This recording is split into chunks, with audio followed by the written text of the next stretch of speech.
Hi, everyone. Thank you so much for taking the time on a Monday morning at 10 a.m. I really appreciate it. And all of those of us who are joining us virtually for this really important flash panel on the lessons that we can learn from India's religious freedom protests. Before we get started, I just really wanted to thank a couple of the institutes at Notre Dame that have helped put this event together.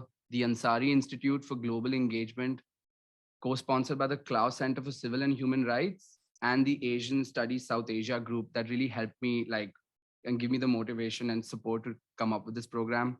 And lastly, also the Notre Dame Law School's Religious Liberty Initiative. So thank you all for coming here, and thank you for all of these institutes to help us put this panel together. Before I introduce the lovely panel that we have to talk about this issue, I just wanted to briefly give you a synopsis of what this hijab ban that we're talking about really is. So for the last 2 months, since January of this year, we had young Muslim women were protesting after being denied their right to wear a headscarf. This was at a state-run university in the southern state of Karnataka in India, in the city of Udupi. They were denied entry into the school premises, and they were also not allowed to write their final examinations. We live in a virtual world where stories and narratives quickly proliferate online, and the hijab ban and the protests surrounding it are no different. And like most issues in India that relate to religious freedom, this greatly polarized the Indian public. On one end, you had supporters of this ban, mostly those aligned to the Hindu nationalist agenda that believe this is in line with the way they see this country and the future of this country. On the other hand, you had those worrying that this is yet another case of Hindu nationalism exerting overwhelming control on India's socio-cultural imagination, and again attest to the dwindling rights of religious minorities in India, especially Muslims. So this panel, within all of this polarization, seeks to ask three fundamental questions. What is the hijab ban, and what are its implications on the dwindling rights of religious minorities in India?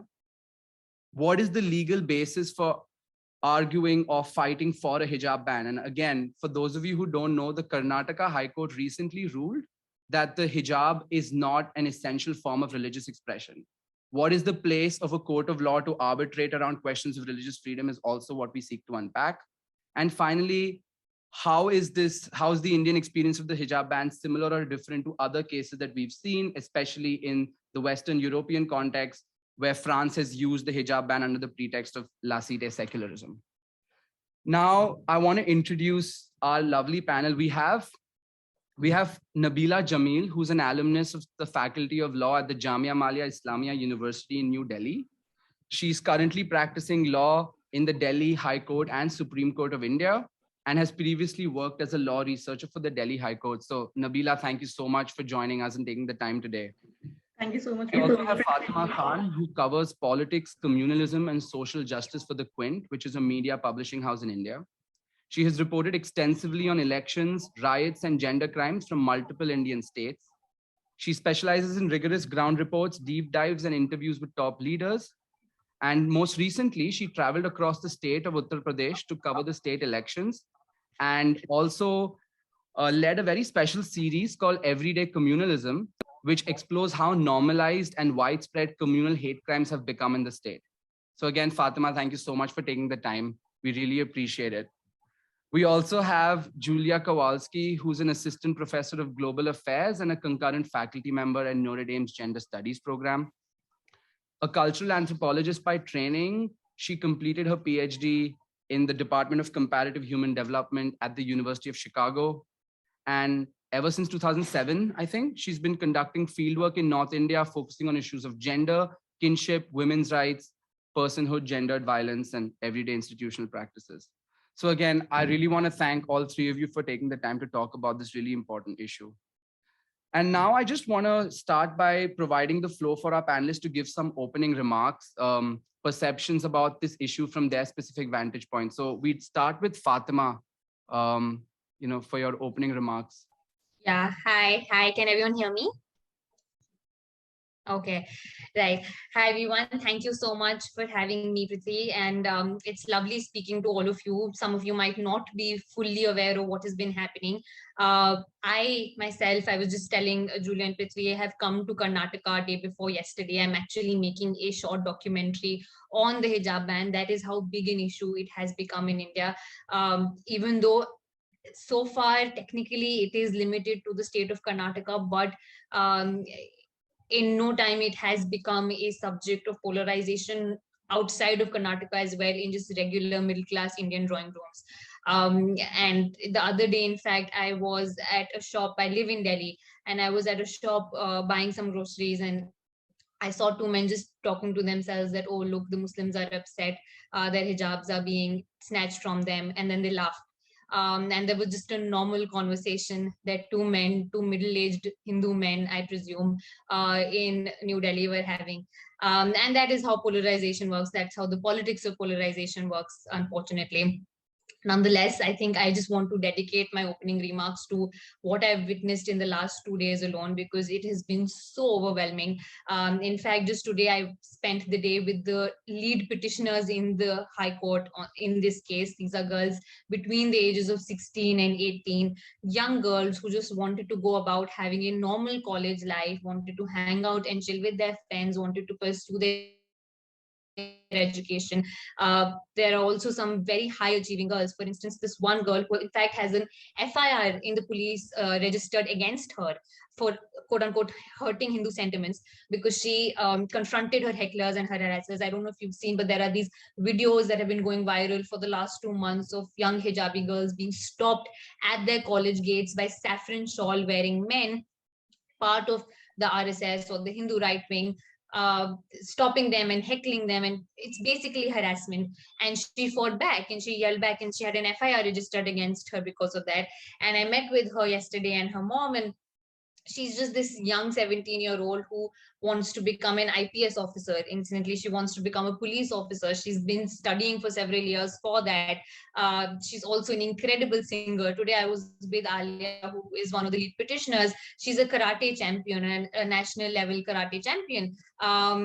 So these are girls who just have their aspirations and dreams, and want to go about their life doing regular good old things that one would think are still possible and plausible in an India of today. But increasingly that doesn't seem the case. um, Today was also the day when there were these very important examinations taking place for the 10th standard here in Karnataka. And because of the High Court verdict, after the High Court verdict upholding the hijab ban in educational institutions, this was the first important examination since then. And there were visuals of young hijabi girls who ultimately, they find themselves at crossroads. So they have two options: they either give up their hijab and enter the classroom, or they stick to their hijab and give up on their education, which is a choice no one should have to make. But these girls have had to at such a young age. And I saw young girls taking off their hijab outside their college and under trees and just hiding from camera gaze because there's always media around them, taking off their hijab, entering, giving their exam, coming out and wearing that hijab again. And I spoke to some of these girls, and they said that they felt disrobed. They felt, because their classmates are seeing them without a hijab for the first time in their lives. And they felt that this is so humiliating. And imagine having to go through that and then entering a classroom and also writing an exam. How is one possibly supposed to have the mental strength and resilience and courage to be able to do that? More than anything else, I think this is just taking such a massive emotional toll on these girls. They are having breakdowns. I was speaking to one girl, and she's saying that I'm almost always having some anxiety attack. And that was just really upsetting. Which I think at this point has just become such a normal state of their existence. I also spoke to many non-Muslim girls outside the schools who, these girls were friends with until 2 months ago. These girls used to hang out with and have lunches with. And today there's this complete indifference. This is not our problem. Or there, many of them were in fact part of the saffron shawl wearing crowd that were heckling these girls. So at this point, I think what I also feel is just the sense of abandonment, which I think is, I've covered many communal crimes, and I think that one feeling when you are left with, there's no coming back from that. The law may take its own course, things may move on, all of that you can still have some hope from. But when you feel abandoned by people who you've previously known as friends, who've been as close with you as family, then that really is a shock that you really can't move on from. But yeah, that's basically been my experience of the last 2 days, and love to hear what you guys have to say and take any questions, because there's just so much that I feel that hasn't even been covered by the media, even though, weirdly, this is being talked about extensively for the last 2-3 months, but it's always been, the gaze is always just so problematic. Like today, ANI, which is a media agency, it basically put out pictures. It's almost like they're following the girls with this camera, put out videos and pictures of them taking off their hijab, and they're requesting the camera people to not record that. And that in itself is just voyeurism of the worst kind. And when you open the comments, you will see people who are actually delighted about that, who see this as a sign of progress and advancement of society.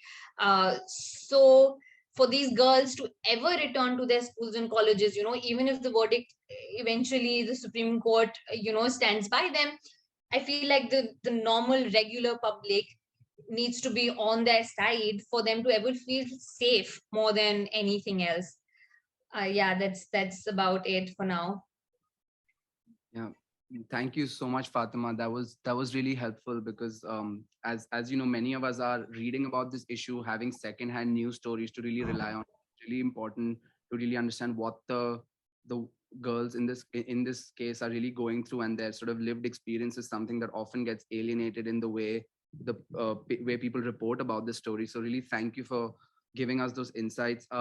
I want to now give the floor to Nabila Jamil to give us her opening remarks on this issue and her reflections about, engaging with the hijab ban from her, especially from her legal background, to provide any insights. So, Nabila. Right.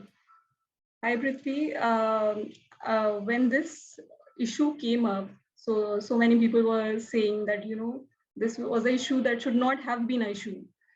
But being a hijabi myself, I've always felt the day I entered the law school that that this is a problem. So I remember since 2014, I remember searching for case laws on hijab, and I will always say that this issue was always there in the Indian society. What has changed post 14 is that this issue has become institutionalized.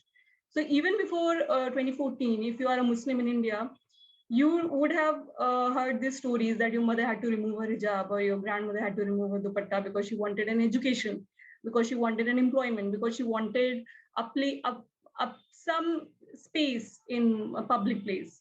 But then post 2014, what has changed is that this has become so institutionalized that you see ban on hijab in the AIPMT, which is the medical All India Medical Examination. You see a ban on hijab there, and then you see that some girls approach Kerala High Court, which is known to be a progressive high court, and some girls approach the court, and the court allows them. And 2-3 matters like this have come before the high courts. And interestingly, the matter also reached before the Supreme Court of India in 2015. There was an all-male bench, and the matter went there, and the judges made some oral remarks which were very problematic. So the judges said that, if you're not going to wear hijab for 3 hours, are you going to commit any sin? Are you going to lose your religion? What is the problem of not wearing hijab for 3 hours? And the bench was so averse that the petition had to be withdrawn naturally. So thankfully, this is not a precedent right now. And now, you see that a lot of judgments are already there from the high courts, but these were judgments from single benches. So single judgments were there. Now what has happened, that this matter came before the Karnataka High Court, and it was a very, it could have been handled in a way that it was not handled. Obviously, there were reasons for that. And these girls approached the Karnataka High Court, and the Karnataka High Court on the very first day asked them to, ask the staff to fetch a copy of Quran. And then from there, the whole thing started. So India is a secular country, as we all know. The idea of secularism in India is different from the idea of secularism, mostly the French secularism or the American idea of secularism. So India embodies secularism in a way where there is no official religion, but then Article 25 talks about protection of religion. Now what has happened that instead of going into other articles which were there with the code, and the code could have used them to protect the rights of these girls, to give them some interim protection because exams were coming, but then the code, instead of going there, the code chose a constitutional perspective which has been criticized a lot and which is already under review in the Sabrimala case. Now what has happened, the judgment is before us. The hijab ban is legalized now in the state of Karnataka. And as Fatma was saying, that although the judgment is there for the state of Karnataka and the operative part is only for that state, but it of course has persuasive value. Legally, it has persuasive value for other states as well. So it's not binding for other states, but it does have some certain persuasive value. Now, in that case, the matter, of course, has reached before the Supreme Court of India. And unfortunately, a lot of girls call me and ask me, do we have any hope from the Supreme Court? Which is a low for any Supreme Court or any apex body for any country. So that is the situation. And the matter has been mentioned before the Supreme Court 3 times. And unfortunately, it has not been listed. Unfortunately, the Chief Justice of India has not been inclined to even hear the matter. So legally speaking, that is the situation right now, and I will be very happy to discuss the judgment and to discuss any questions that anybody has. Thank you so much. I actually have a question regarding the sort of judgment and what the legal response for those who want to fight against the hijab ban can be within the sort of court of law and the legal framework. But I will just get to that before I ask questions, because your opening remarks has really already given me so many questions. I'm going to stop myself, and I want to get your perspective, Julia, on this. Is that listening to what Fatima and Nabila have said, the on-ground realities, the sort of legal connotations of what this is, how do you understand this issue as an academic, and what are your thoughts on this? Yeah, I hope people can hear me. Yeah, so I've been asked to give some wider context, both within kind of India and more globally, for these kinds of dynamics around policing women's bodies and women's outfits in a wider kind of global gaze. And so I want to speak briefly about some of these contested ideas about how secularism should shape policy and how this has been informed by India's experience with colonial and post-colonial governance. And in particular, as I'll explain, these things have long tended to intersect with debates about how women's behavior and bodies serve to represent the nation state. So we tend to talk about secularism in the United States as a kind of universal phenomenon that's just marked by the absence of religion from the public sphere.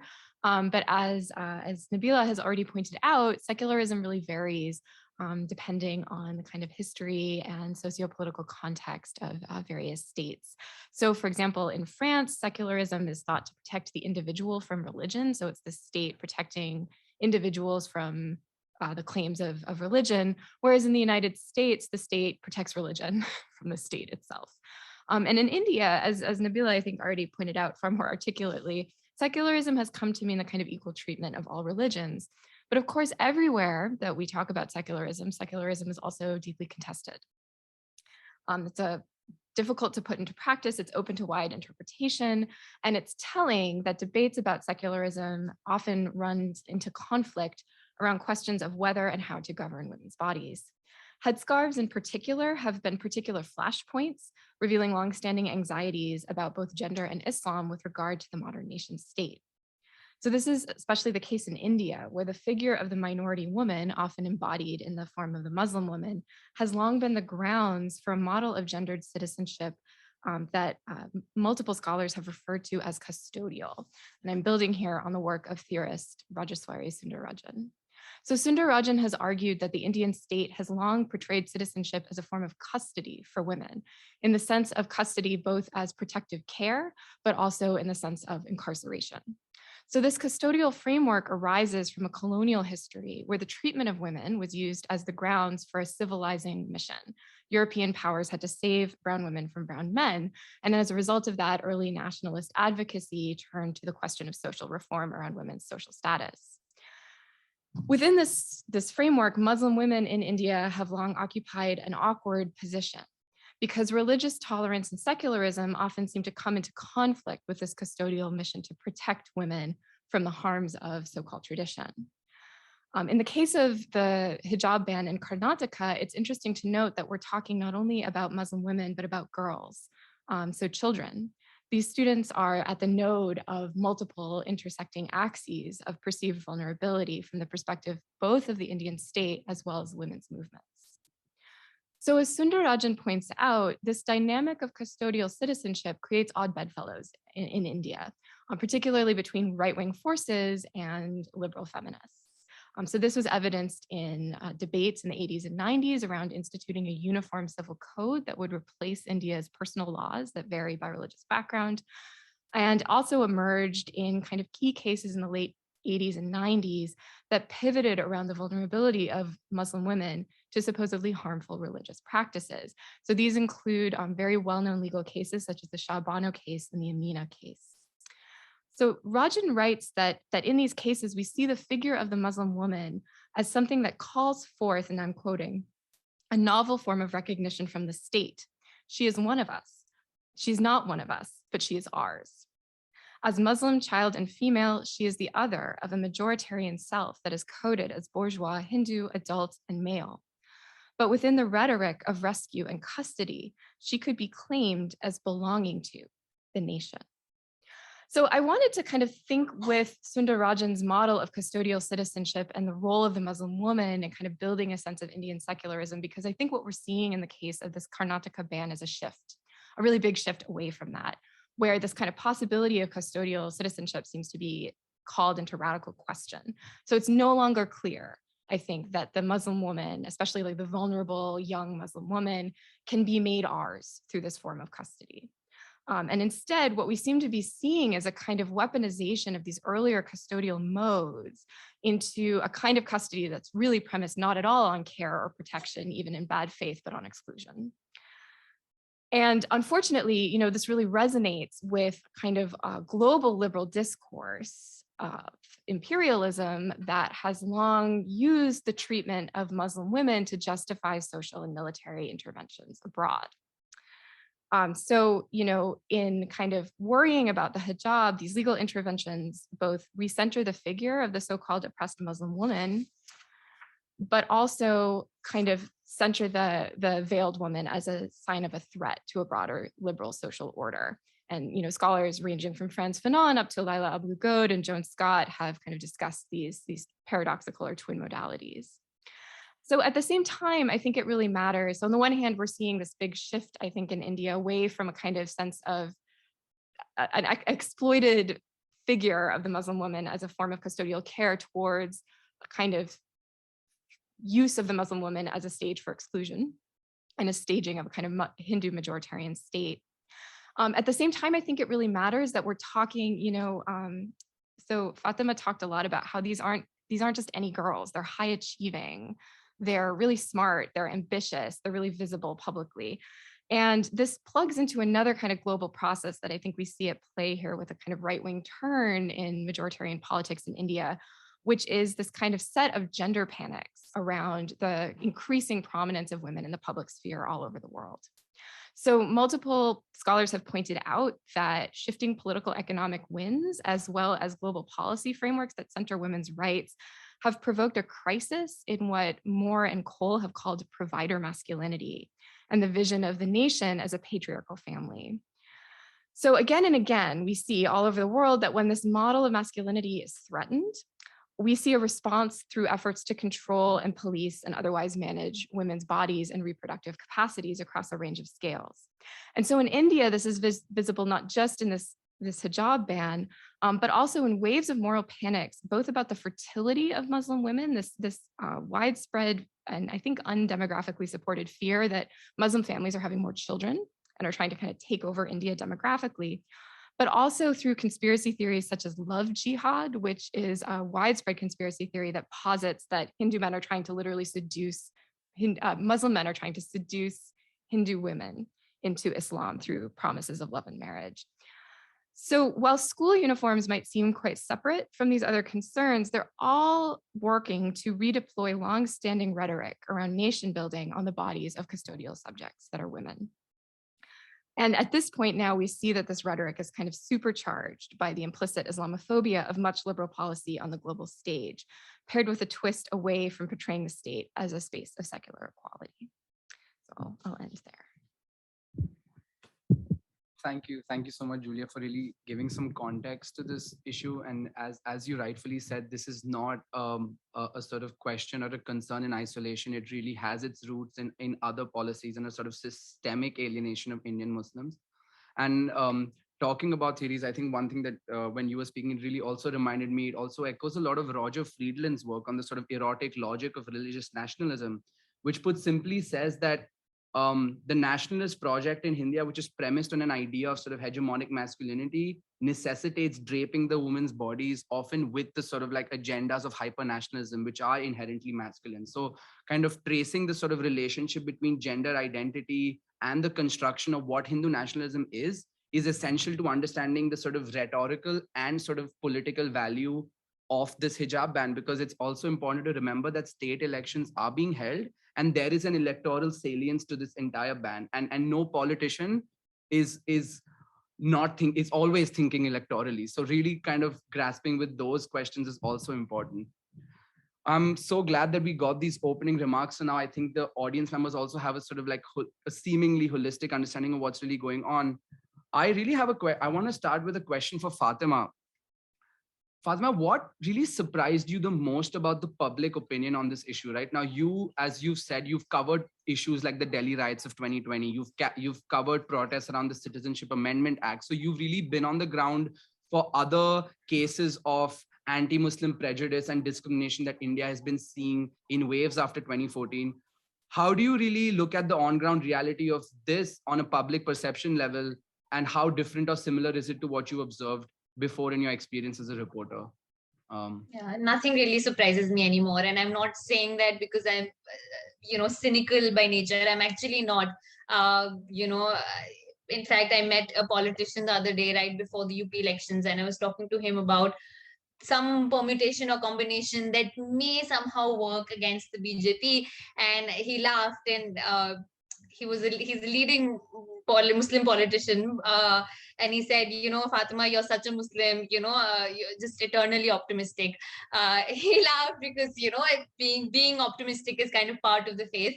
But I'll be very honest, when I'm on the field, it kind of, at this point, because of what I cover is communalism and hate crimes, I think it's important to drive home the point that, even though, sure, the saffron shawl protesters, they're part of an organized, mobilized crowd, but there are many amongst them who are active, avid supporters of what they're saying and doing, and that is, as sad as it is, it's also true. It's also just the reality. It's not simplistic. It's not reductive. It's just how things are today, which is why it's so difficult to, even now, right?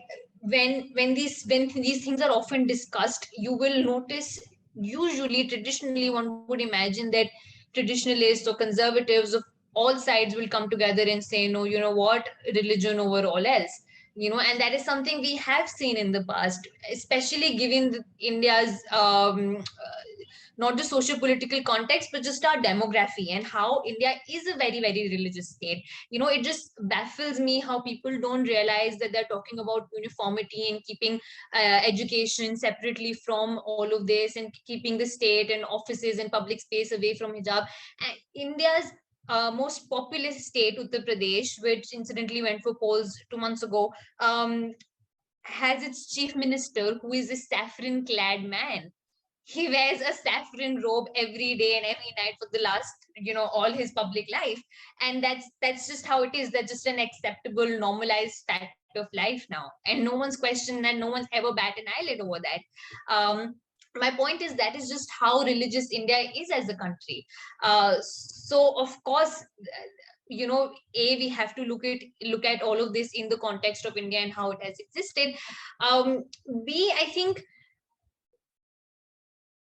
what ends up happening, right, even in this kind of circles that I am a part of in New Delhi, or in the media circles, I think just unfortunately a lot of the liberal criticism of the BJP or the right wing, it actually is very short-sighted. I saw many people, many liberals who were like, okay, but these girls are being used as pawns. The word pawns has been used over and over again by academics, by analysts, by former journalists who write columns about this, and they say, oh, we feel bad for them, but these girls have been reduced to pawns, used by the clerics and conservatives. That just shows you how the Muslim woman will always be someone without a brain for these people. There is no brain inside that headscarf for these men and these women, and they just casually say that. And debates like, oh, but are they really choosing to do so, or is it conditioning? And of course all of these are valid debates and have been part of our classrooms for eons, and I have been a part of many of these debates inside my home, with my family, with my colleagues, with my peers in classrooms. But the point is that the debate in itself is so lopsided because this debate is reserved for Muslim women. These debates will not be and these debates are reserved for hijabi Muslim women. These debates will not come up when people are talking to me or anyone else who say wearing makeup. For me, I feel like makeup is just the biggest sign of conditioning, but we won't talk about that. Why is it? I mean, think about this, right? Like an entire gender, half this world doesn't feel comfortable in their own skin. That in itself is baffling to me, but we won't call it conditioning, right? That is choice, because it somehow aligns with the Western imagination of what a woman should look like, what an ideal woman should wear and look like and exist. um, and the fact that it is still so unfathomable to us that a Muslim woman can actually make a choice to cover herself, to cover her head without any interference, without any kind of influence by her, from her parents or the men in her family. That why is it that when a woman will come to you and tell you that I'm wearing this by my choice, what makes it so difficult for you to believe her? And this other line that many people have taken, that this was a small issue that could have been nipped in the bud. It was politicized. Within India, the discourse is that, okay, this was politicized, political parties jumped into it. If this was stopped right there at one university, we wouldn't be seeing what we're seeing right now. It shouldn't have snowballed into this. But the point is, the girls always wanted these were 6 girls in one college, and they'd been going every day convincing their principal, please allow us. It is not their fault that the principal didn't allow them. Important to note that one university, the chairperson of that, the committee in that university is a sitting BJP MLA of Udupi. I mean, Udupi right now, where it started. But people won't pay attention to that, right? Because it doesn't suit their narrative. The narrative has to be that these girls didn't know what they were doing. They were forced into a protest. That protest ultimately snowballed into what we're seeing happening pan Karnataka and pan India. But these girls very well knew what is happening, and they had no option but to go about uh, these ways, which was protesting, which they did for 2 months. Then they realized their classes, their exams are going to come soon, and they have no option but to go to the High Court for some respite. And they did hope that there will be respite by the High Court, because precedence shows that in this case, when education is the priority, then it will be prioritized regardless of what one is wearing. I've been part of many of these debates, and I find it difficult to comprehend that we're having to argue over why a girl should be allowed into a classroom wearing whatever she wants to. Like, would we be having this debate if she was wearing a skirt or small shorts? No, because that would be regressive. But this isn't, for some reason. It's also important to understand that, for these girls, this fight is a dual fight. For many of them, it's of course a fight for Muslim rights, and they are very well aware that this is the oppression they are facing because they are Muslims. But it is also something that they describe as a feminist fight, which is interesting because one of the biggest section of critics in India right now are the traditional feminists, who are criticizing these girls, who are criticizing this movement. And that in itself for me is a duality that is interesting. um like I was on a debate on Al Jazeera last, like a couple of weeks ago, and I was with a BJP spokesperson. BJP is the ruling party of India, and she started basically saying that, look, uh you want to wear the hijab, you wear the hijab outside the school. Why do you have to wear it inside the school? Which is another line of argument, right? The whole idea of uniformity. But what is this uniformity, and who does it stand to benefit? That is important. And but also, we'll come to those discussions once we presume that there is some uniformity where there isn't. If you've gone to a school in India, anyone who's listening to this, they'll know that Indian schools are just the most religious places to be. They're more religious than temples. You enter the school so many times and they'll put tilak on you. I've had tilak put on me so many times without my consent, or many a times, which is fine because that's just how things work in the country. There will be, every time there is an inauguration of some sort, there will be a puja. There will be some celebration. There will be the school songs often are religious. They're religious chants, which are called school songs, and then everyone's expected to sing them. So there is no uniformity in Indian schools, one. And B, this whole idea that, okay, we are here for some sense of progress or advancement, that in itself is a problem. Because and I see many of my peers, many people who I know personally making this argument. And I think it just, it's difficult for me to even argue with them in good faith, because I don't think there is any good faith here. I think that if you can ever just, have this conversation in the context of where India is at today and argue for something like this, then I'd say that you are regressive. You're the one who's been trapped. People, I know so many times these girls have been said that, okay, you're being used, and the conservatives have fallen for it. This is a line that a lot of people also took. The conservatives have fallen for it and BJP will stand to benefit. But I'd argue the progressives have fallen for it, because the progressives took a line against these girls and their right, and they made it about the hijab and their sense of hijab, which is, something that Nabila will also expound on, I hope, because the way this has been handled, right, it has become about, okay, what does the Quran exactly say? Is it really an essential part of religion? And my point is that it could be the most non-essential part of religion also, but that notwithstanding, these girls still have the right to choose what they want to. So I think these are just a couple of things that for the last few months have really taken me by surprise and also angered me, because it's not coming from your traditional critics. You'd obviously expect a BJP supporter to not stand by these girls, right? But I'm saying even the middle ground people have not really shown up when they needed to for these girls. Thank you, Fatima, for laying out that this is not just as equally a partisan thing. I mean, we like to conveniently think of these kind of conflicts as, oh, there's this consolidated and crystallized group of supporters and a crystallized group of opposers, but no. Especially the feminist critique and that duality. I thank you for bringing that up.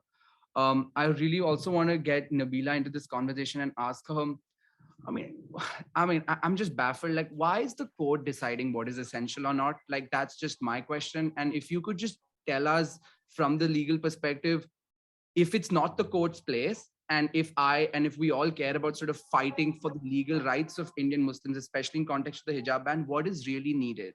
I mean, how do we get the court to listen to us? I'm so sorry, there will be some background disturbance.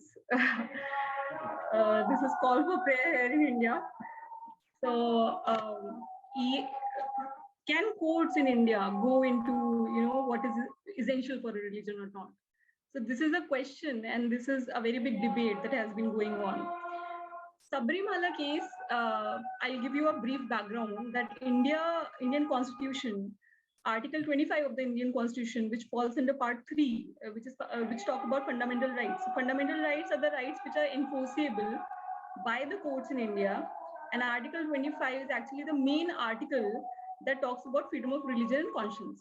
So it gives every person freedom of religion to propagate and practice his or her religion. Now, in 1954, that is soon after India became independent, a case came up, interestingly, in the same city of Udupi, Karnataka. And the case, Shri Roor Mutt case, this essential religious practice doctrine came up. So the doctrine is essentially that the practices which are integral to a religion, only those practices will get protection from the state.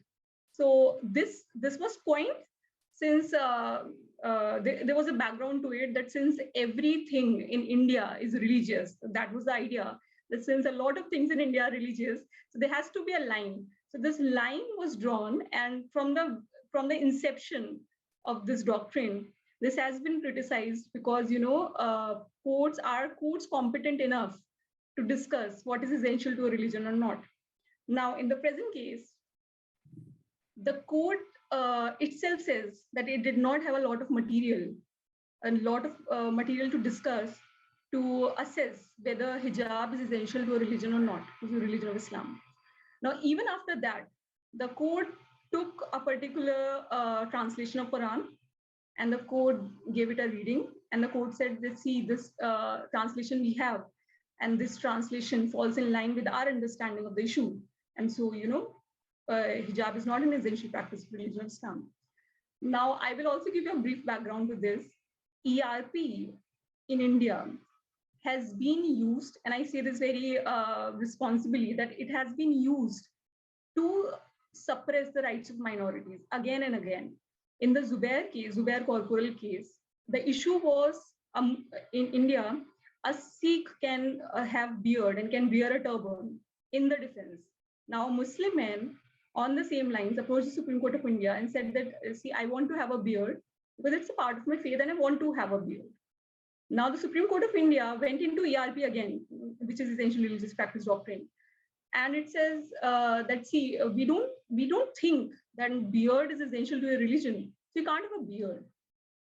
But in Sikhism, since it's an essential practice religion, essential practice of Sikhism, they can have a beard.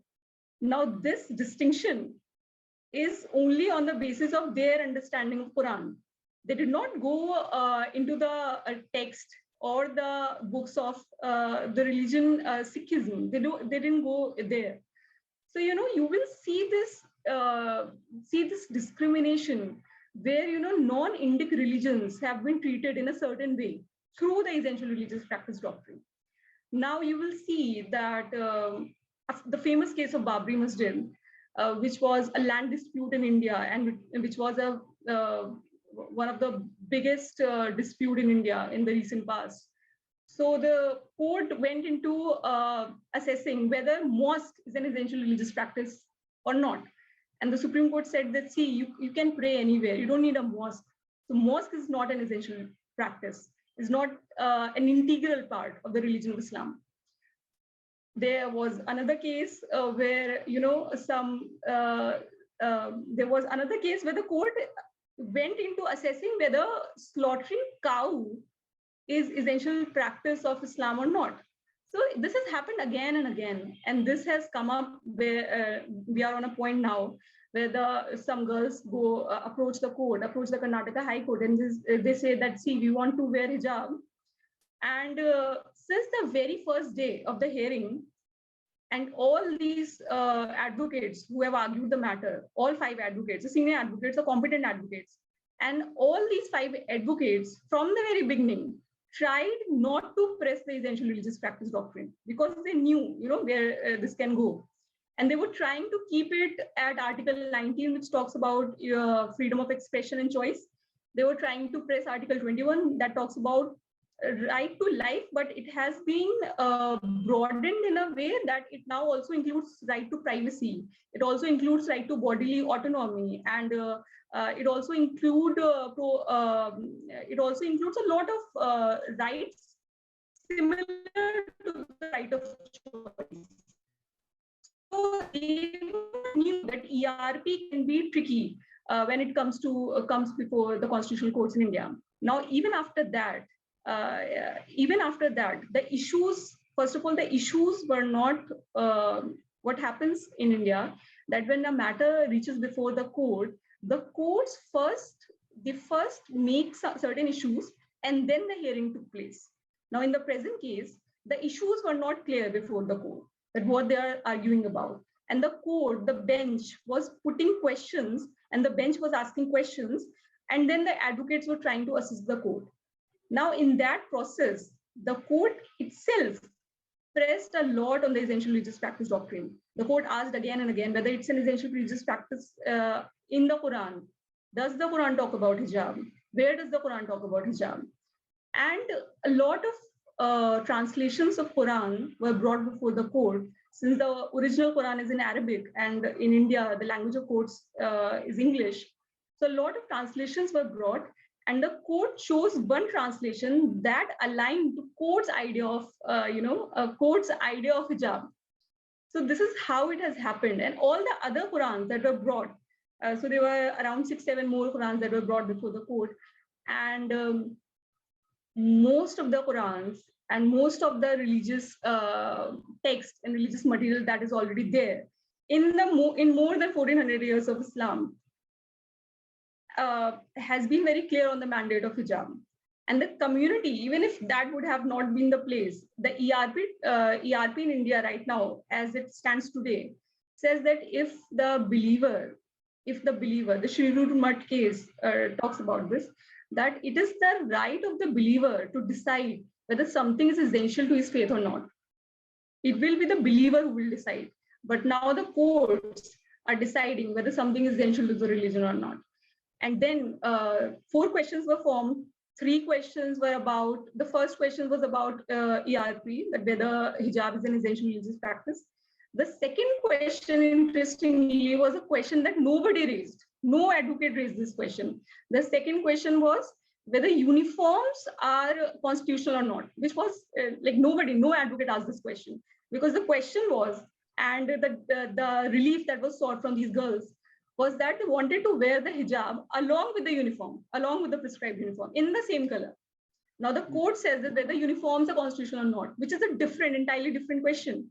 And the third question was that whether there was a government order that the state of Karnataka issued in the month of February after the heckling took place.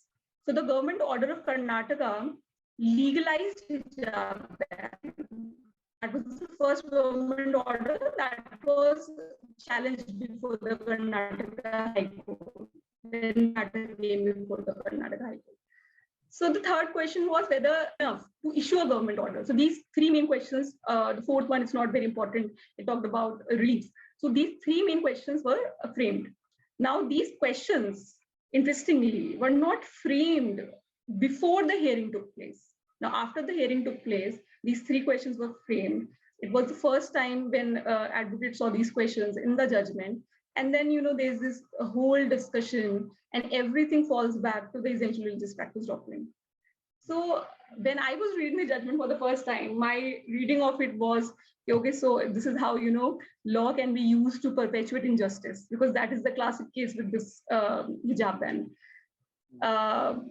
After 11 days hearing, 11 days prolonged hearing, and these hearings, fortunately, were being live telecast. These hearings were live telecast on YouTube. So that was very accessible for everybody to see. And after 11 days prolonged hearing, you will read this judgment, 129 pages judgment, and it will go back to essential religious practice doctrine, which nobody pressed. So, and now everybody has talked about, how in India, Muslim women have been used again and again to perpetuate Hindu majoritarianism. And this case, we have seen triple talaq case. We have seen this case also is an example of that. That at the last portion of the judgment, the judge, whoever has written it, it's an anonymous judgment. He has written that we, in a way, he's trying to say that we are emancipating Muslim women. So he uses the term emancipation again and again. And he criticizes he of course criticizes the parda system, which is different from hijab and which shows that his understanding was different. And he says that, if women are not going to wear hijab inside the classrooms, they're not going to lose their agency. He writes this very casually. And the judgment in itself shows what preconceived notions, what stereotypes the judges already had about the issue. And what Fatma said, that you will see a difference in opinion, which is very difficult. Even as a lawyer, I find this, that there is a big bunch of lawyers who will always see this as a liberal question, as a question of choice. And then there are people who will press upon ERP.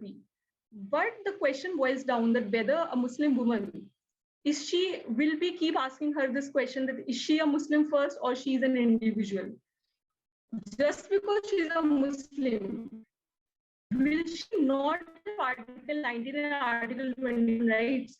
Will she always be confined to Article 25? We have Article 19, which is right to expression and choice and bodily autonomy, these rights.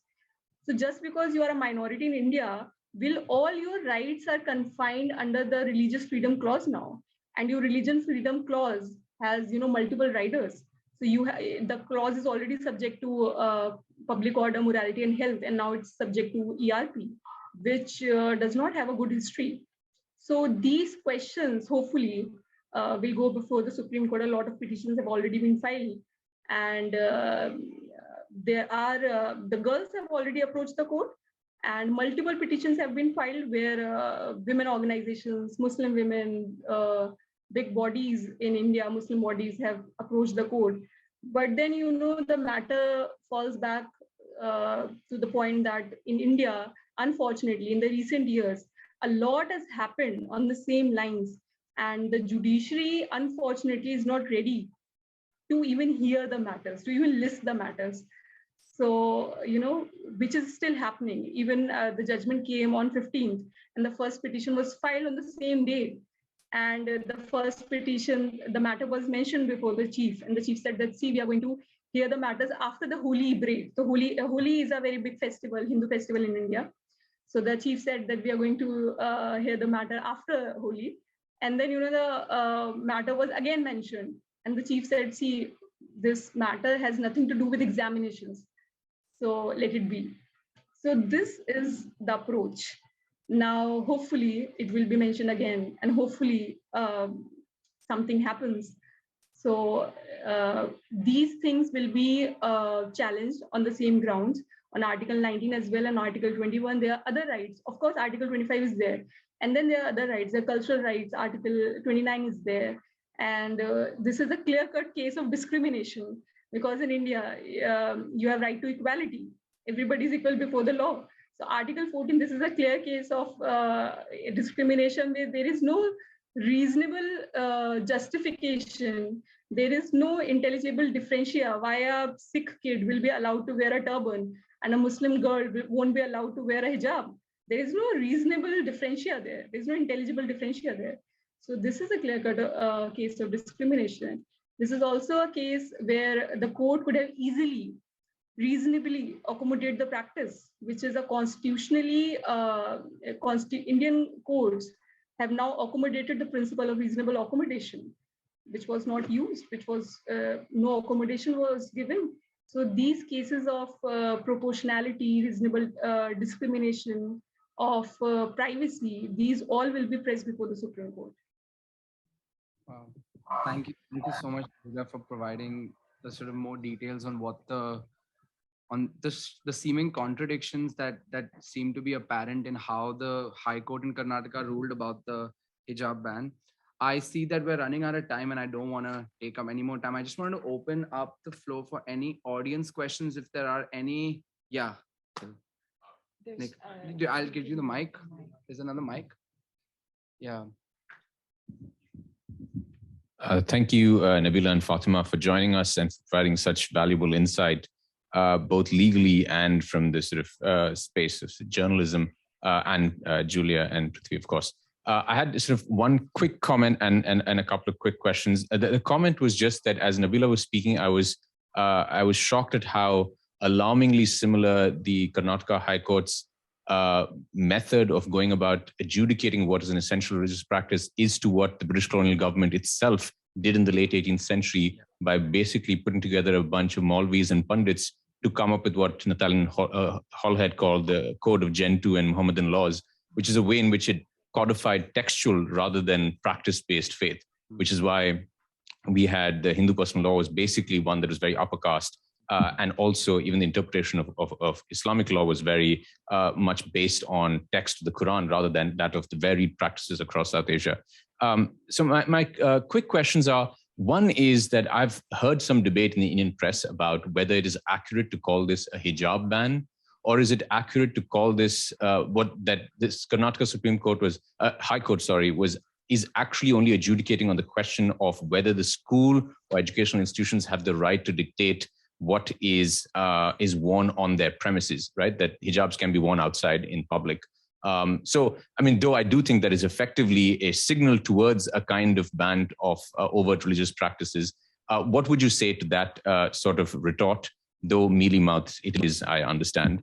And the second is, why Karnataka? How is Karnataka becoming this new laboratory for Hindutva that once you thought of Gujarat as a sort of archetypal state for this, why is Karnataka emerging as a new place for this? And lastly, Fatima, you talked about how Indian liberals have sort of fallen into this trap of making this a question of women's choice and sort of posing this false duality between the two, as if there's a tension between the two. And I was wondering whether you had a sense of where Indian liberal feminists parted ways with the Muslim women's movements, where they were actually in line with each other, say in the Shahbanu case, or even in the Triple Talaq case, but now they seem to have sort of parted ways in a question where it is really about women's agency, and it's not a question about Muslim men versus Muslim women. So that's it. Thank you.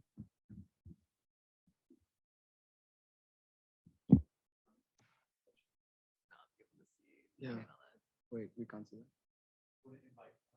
Yeah. I can answer the first question. Great. Thank you. Yeah. Is this a hijab ban? Actually, the government order that came on the 5th of February was, it actually gave rights to the CDCs, which were the development committees, and also the colleges and the schools. Colleges here being pre-university colleges and the schools, to prescribe their own uniform. The problematic part was that it's said in the preamble to the government order, it clearly said that hijab or headscarf is not an essential religious practice. So that was and the background of GEO was also important. This GEO came when heckling was already taking place. And this GEO came to legalize the ban that was already there. So it gave the principal and the authorities were not allowing these girls to wear hijab. And then the GEO came and said, see, you can, the principal and the school authorities can very well decide for the girls what they want to wear. So this was the GEO. Now, coming back to the judgment, the operative part of the judgment says that in the state of Karnataka, in all its school and pre-university colleges, hijab will not be allowed, and not only hijab, any religious apparel, and it clearly uses the word bhagwa or any religious apparel, won't be allowed in the classrooms. So now the operative part is this, that in the classrooms, any religious apparel won't be allowed. So GEO gave rights to the authorities. Now the operative part reads like this. Now the thing is, and which is, the tricky part, and which anybody who has, certain understanding of how, things go in India will understand, that when he says this, that all religious apparel won't be allowed. This can be, and this certainly is, a case of indirect discrimination, which India acknowledges in the case of Kalyan Nitisha, where the Supreme Court says that there are instances where a regulation or a law can be neutral on the face of it, but it will affect only a population, a certain class, or a certain gender. Now, in the present case, will Bhagwa ever be banned in any school in India? Will turban be ever banned in India? It will never be banned. That's the thing, It will always be hijab. So what has happened through the operative part is indirect discrimination, how I read it. So the background is important. The whole judgment, 129 pages, talks about hijab. It talks about how hijab is not an essential religious practice. And then the operative part says that, see, no religious apparel should be allowed. But are we witnessing any cases of any school where any apparel apart from hijab has been banned? We're not seeing that. Will we ever see that? We won't see that. And I say this because recently a case came up before the Punjab and Haryana High Court where a Sardar, a Sikh, was not, there was some assault that took place. And when the FIR was registered, it talked about religious sentiments. It had religious sentiment section there. So that was challenged before the High Court of Punjab and Haryana. And the Punjab and Haryana, the judge said, see, turban is an essential religious practice. So religious sentiments were heard. And while coming to this understanding and to this decision, the turban is an essential religious practice, no religious text was assessed, no religious text was analyzed, nothing. No Sikh scholar was asked to come and give an affidavit. Unlike, in the case of Muslims, where the courts are very apprehensive, they show this kind of aversion towards all the practices, and the practice was easily accommodated because unfortunately it is seen as your own religious practice. It comes down to that. So the operative part, it is true, does not specifically talks about hijab ban, but it will certainly be a case of indirect discrimination because on ground, this is what is happening. And in India, constitutionally, Supreme Court of India has acknowledged this doctrine. So this is where we are. I'll quickly take your second question. It's interesting when you say that, why are we seeing this happening in Karnataka today? And I know that a lot of people have that on mind. Interestingly, through the course of covering all of this, I realized it's actually a myth. It's something that, we believe Karnataka was averse to or was saved from so far. But, there's this editor, Krishna Prasad, former editor of Outlook KP. He's written actually a piece for the Quint where I work, and he calls Karnataka, the startup state, was an early stage investor in Hindutva. And he gives you umpteen examples, and I'll be happy to share this article about why we must not be surprised when we are seeing something like this happening in Karnataka. One example that really stood out to me was when he said that in 1978, which was before, the whole Babri Masjid call for demolition, etc. In Karnataka, the ground to reclaim Baba Budangiri, a Sufi shrine in Chikmagalur district, had been laid a decade before Ayodhya became a commonplace parlance. He then gives example of several other Hindutva-esque incidents that have taken place in the state for decades. Another example he gave was in 1968, a young doctor called V.S. Acharya was elected president of a town municipality representing the Bharatiya Jan Sangh, which later became Bharatiya Janata Party. So, one of the first incidents of the rise of Hindutva can be traced back to Karnataka. I think one reason, and I thought about why it's surprising to so many people, and I think one reason is also because it is a southern state. And in India, we like to very conveniently reduce Hindutva and all sorts of communalism to quote unquote the cow belt, when it really isn't the case.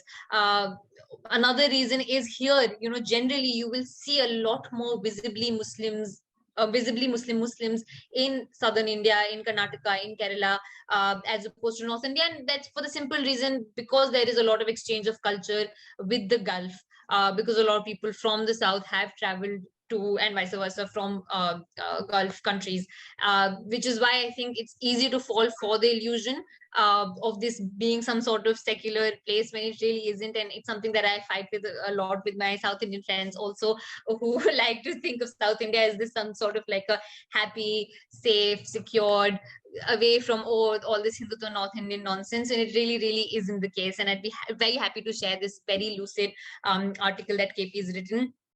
And finally, there was a third question, which I'm forgetting, but I think it was a good question, so I want to answer it. What was the question?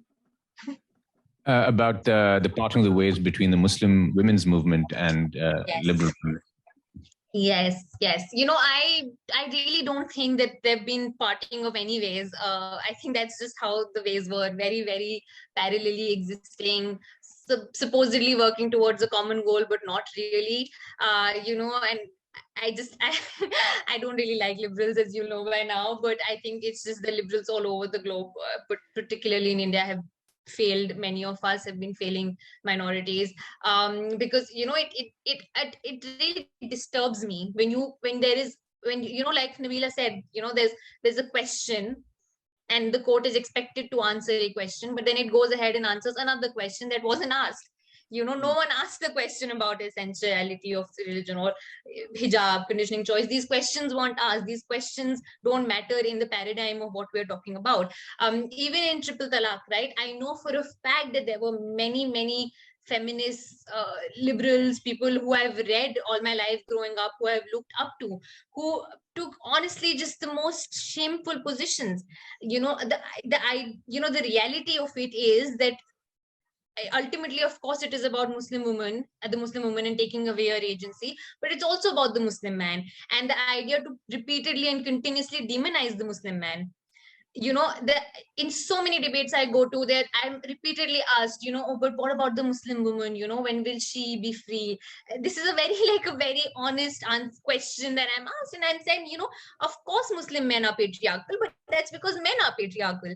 Muslim men aren't any more or any less patriarchal than any man I've ever met. And of course there will be variations. Of course there will be variations depending on the specifics of an individual family and that unit and that girl, as is the case with everyone. But here, this is of course not just about the Muslim men, but this is an idea that we have institutionalized in our heads, that Muslim men are the worst kind of men, and they will be demonized. They will repeatedly be demonized over and over again. And here also the idea is that, right, when you're saying that the girl is being forced to wear the hijab, you're also saying that the Muslim man and her family is forcing her to wear the hijab, her father, her husband, her brother, whatever. And that is the insinuation. With triple talaq, fact that so many, and lawyers like Nabila at that point also, I know many people argued against the criminalization of triple talaq, because it was already nullified as a practice. When you nullify triple talaq as a practice, it basically means that if I say talaq to you 3 times, it doesn't count as divorce. And if it doesn't count as divorce, it's not a practice anymore. So what are you criminalizing exactly? You're criminalizing the existence of a Muslim man. That is what you're criminalizing. And so many Muslim men, the Indian state needs excuses to criminalize Muslim men. They have been criminalized and incarcerated for eons and decades, much before the BJP came into power. So when something like triple talaq happens, and there is a debate on whether this should be criminalized or not, in your first instance, your first reaction is to say, oh, but this will help the Muslim woman. Stop and think, and ask the Muslim woman whether she needs your help. And if she does, I think she's fully capable of speaking for herself, which is, I think, just a lesson we could all really just use, because I think no one likes to be patronized, and no one likes to be told what's good for them and not. I know individually, at an individual level, all of us can just reflect over how annoying it is when our a teacher or a parents or someone comes up to us and tells us how we don't know what we're doing, or how what we're doing is not really good for us. Just how demeaning that is, and when you do that, there is no good faith argument.